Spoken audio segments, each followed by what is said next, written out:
ক্যারিয়ারে 54 injury, miss করেছেন 335টি match. Club ও জাতীয় দল মিলিয়ে 800+ গোলে সরাসরি অবদান, গোল প্লাস অ্যাসিস্ট। বিশ্বের সেরা পেনাল্টি কিকার, 14 সেকেন্ডে গোল করার রেকর্ড, স্কিল মাস্টার।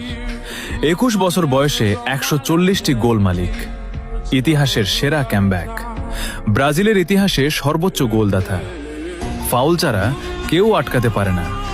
ফুটবল ইতিহাসের সবচেয়ে দামি ট্রান্সফার, 2017 সালে বার্সেলোনা থেকে পিএসজিতে 222 ইউরো।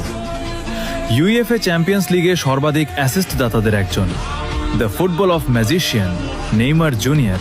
Love you boss.